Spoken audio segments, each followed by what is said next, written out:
All right, Mixed Master B here for MMB Radio, the online podcast where no topic is too big or too small. We talk about them all.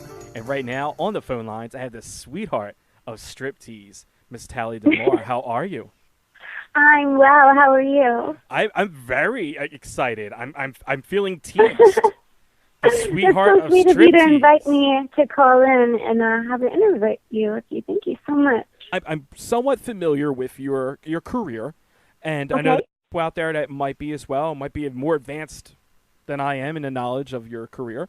But so not only do you do all these burlesque type shows, but you also are a SAG actress? Yes, I am. I'm actually an actress as well. I've kind of been between the two careers. I initially started out as a burlesque artist in a touring feature, and then at the beginning of 2012 through April 2014, seriously, I came back into burlesque. But during that lag time when I wasn't performing, I did actually get my union card. So yeah, I kind of do a little bit of both.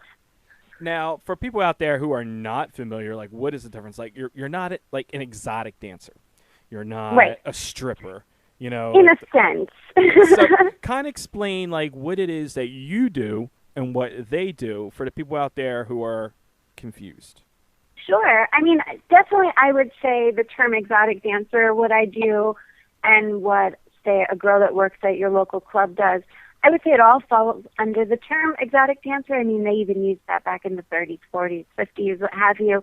But what I do that makes it stand apart is it's the original stripping before strip clubs ever existed. So it was more of a theater show, and it basically burlesque overall. I'll give a little quick 101. Burlesque was always a theater show that actually involved comics and dancing, and there was a lot more to it, and then they found that adding girls helped, and then adding girls taking things off helped even more. So that's kind of how the modern-day striptease came about, and I really operate mostly within my shows musically and performance-wise. I really love mostly the 30s through the 40s and maybe into the 50s a little bit. So it's really the old school stuff that maybe most people only have seen in movies. I mean, corsets and rhinestones and big feather fans and boas and twirling tassels. It's like the really old retro style of striptease before. So it's, I mean, in a sense, yes, I strip, but we like to call it striptease. But it's all, you know, we're all doing the same thing with the end result for the most part. But a burlesque artist doesn't show everything. That's essentially part of the tease. So, you know, G-string stays on for sure. But they do get to see, like, topless and all that? Like, how far do you go in the tease? I like to go down to pasties and G-string, which is pretty standard. Okay. Now, it has to be noted that you're going to be at Creekside Cabaret this weekend yes, as well. Yes, I will. So, absolutely, starting tomorrow night. Now, fans can come out there and kind of tease them, since you are the sweetheart of strip teasing. I'm going to let you kind of tease this appearance a little bit. What can they expect to see tomorrow and Friday without giving it all away? Kind of give like a synopsis of what's going to be going on. All right. Well, I haven't decided which shows I'm doing which night, but I do tend to like them to end a little bit messy, and which makes it a lot more fun. I always find that substances poured on a female form is really beautiful. You know, whether, I guess I won't give that away, so maybe they have to come see what sort of things that might be. I like to take little baths on stage. I always twirl tassels in every show, which is something, for the most part, I think most people haven't seen live, and it's something really only that burlesque artists do. But my shows are a mix of, they start out burlesque, about the first main 7 minutes is all old school striptease, and then it goes into kind of audience participation. I play then more current music, so it's not like 15 minutes of just old school striptease music. And mine have a lot of energy. I like to dance a lot. They're really fun-spirited shows, but very sexy as well.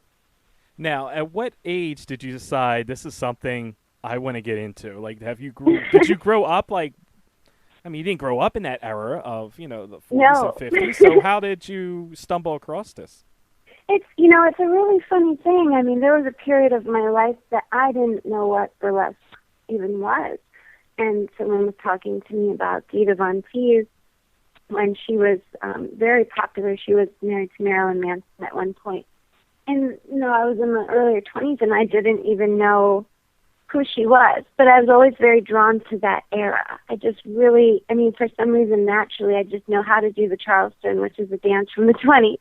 Nobody taught me, but I just seem to know it. So I have a real connection to those older eras.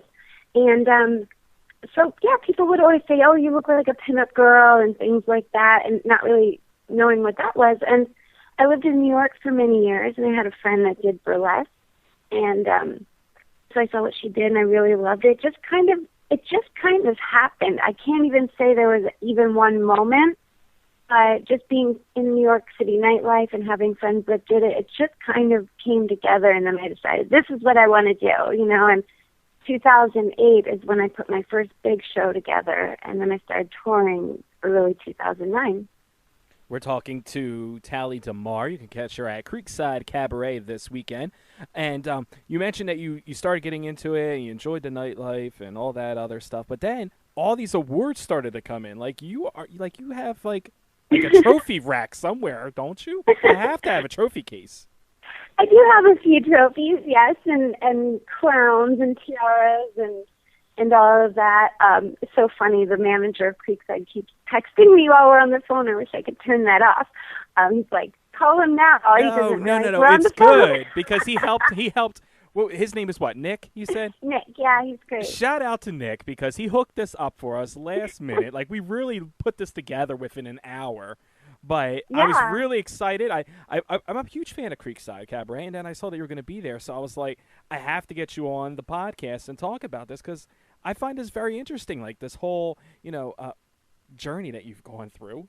Thank you. I really appreciate that. I was excited when you tweeted at me. So I was like, yes, absolutely. I'd love to call you.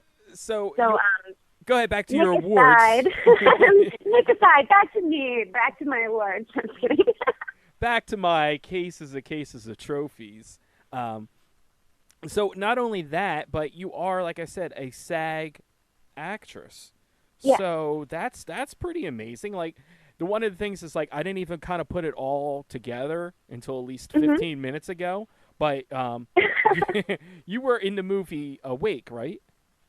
Or Wake? No. No. Well, not. But I was in a horror movie called. I feel like you might be thinking of something else, but no, I wasn't in that.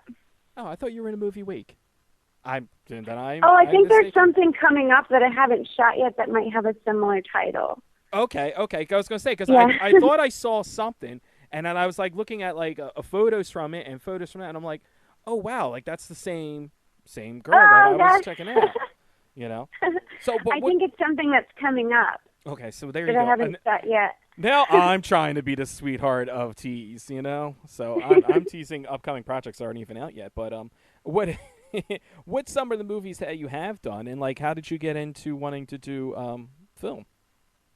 I always wanted to be an actress since I was little, actually. And it's funny, I remember really clearly when I was a kid, elementary school age, and I thought, what if I get stuck in a character and I can't get out? And then I kind of just put that idea aside. It's funny how kids think sometimes, but it was definitely something that was always really something that I wanted to do. And when I decided to take my break, well, I thought I retired, but now I call it a break from burlesque. I live in LA, and I was like, I live in Hollywood. I always wanted to act. I'm changing up what I'm doing. Okay, just go for it. You never know if you're going to be able to do it unless you try, and I did. And I started studying acting very seriously. And early 2013 is when I really got serious about it, and just kind of got my SAG card very quickly. If anyone doesn't know what that is, it certifies you as a professional actor or actress. It means you're in the union, and it's not just anyone saying that they're an actor and actress. You're officially in the guild. So that happened very quickly, but like I said, burlesque came calling again. When you're good as you are, people just want to see more and more of it. And like I said, you can see her at Creekside Cabaret this weekend. And now, I will be there. Now, where do you see yourself, like, in the next 5 to 10 years? Do you still see yourself doing this, or are you going to take another quote-unquote break and do more of the acting? No, just when I think I've got it figured out, that's when it changes. So, I really thought at one point when I, took my break, we'll call it, that I didn't think I would perform again. There's a point where I was just like, this wasn't my passion at the time, and I didn't foresee this complete comeback, at all. So I would love to say that I would be doing a lot of acting, film, TV, what have you. And I think, for many, many years to come, I definitely will perform on some level. We have a monthly show in Las Vegas. We're just moving it. We've had a few months of a break, but it will be at Mandalay Bay, monthly at the House of Blues. So every month we'll have different headliners and acts that are traveling through the country there. So I know that's definitely something brand new that we're starting up, my partner and I. We just changed the name. It's going to be called Variety. We haven't officially announced it yet, but so I guess this is the closest to that so far. But our next show is September 30th in Las Vegas. So we're definitely building a business here, something that I'd like to live on past me. I've started mentoring some other performers, and I really enjoy that, to kind of bring out the best in other performers as well. So kind of pass it along, I guess you could say. Now, like I said, you're going to be doing Vegas and everything. What is it like being in Vegas doing that? I mean, doing the bigger shows and the bigger clubs. How much time and effort goes into preparing a show? Is it something that you've done it so many times now that you can just go out there and you just do your thing, or like do you actually rehearse like an actual show would? Yeah, I definitely do rehearse. Everything's a little different. Like my feature shows, I've done them so many times, I know them, and then the rest of it, every show is always different. I've never had any two shows alike, because that depends on the audience and the customers or whoever's there, But the Vegas shows, for example, in 2010, I did headline in a show that was at the Sahara, may it rest in peace. It's not there anymore. But it was one of the last shows that was there, and it was called Striptease, the show. I was a headliner. So that had, I would say a good month and a half of preparation, because you had backup dancers. We had several headliners, so you run the show and many, many times before it ever opens. And then for, the monthly one-offs, where it's different every month, it takes some time putting it together and, the marketing and all that stuff that's behind the scenes.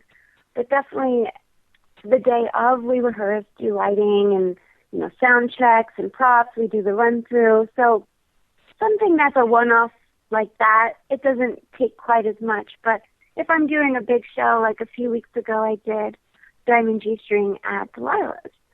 And that's a lot of preparation, and also that's a competition, so it brings a whole other level of preparation, because when you can win something at the end of it, especially when it's money, you're going to tend to practice a lot more. Yeah, when you can put another trophy in that trophy case or start another case, you definitely have to go for it. So yes, I won that last year. I was the first person, I believe, that won as an individual, because the Diamond G-String is a group competition of up to 7 people. So I'm very proud. I think I would say I'm most proud to have won the Diamond G-String Awards last year, because one person winning it was pretty much unheard of. Hell yeah, I would be. I'd be excited too. Like if I could rock a G-string and get an award for it, But see, the problem is when I rock a G-string, I would probably get arrested and probably beaten down. So. Well, it depends on where you were, I guess. Some people might appreciate it. I would like to think that, and I appreciate the kind words and the support there. Now, where can people find you at on social media? Everybody does social media, so where are you at on the World Wide Web for people to kind of check you out? And if you have, videos of, some of your performances, where can people get a taste of you? Yeah, absolutely. I try and keep everything under Tali De'Mar, which is spelled Tali De'Mar. Twitter, it's Miss Tali De'Mar.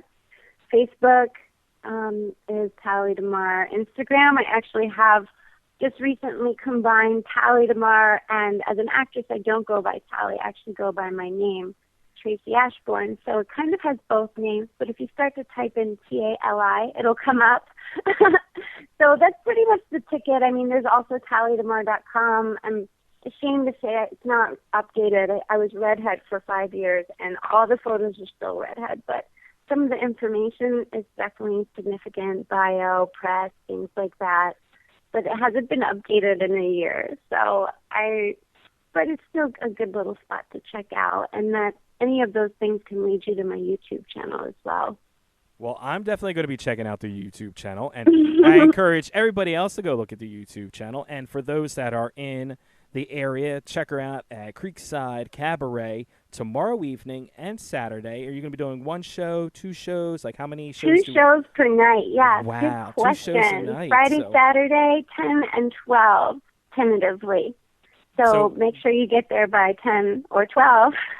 Yeah, exactly. Nights. I was going to say get there early because she says she does do a lot of like fan interaction. So if this is your chance to kind of be a star with Tali, make sure you get there early and you could be part of the show. And even if you do get there right at the time of the show, it's still going to be an awesome time. Creekside Cabaret tomorrow and Saturday, 2 shows apiece.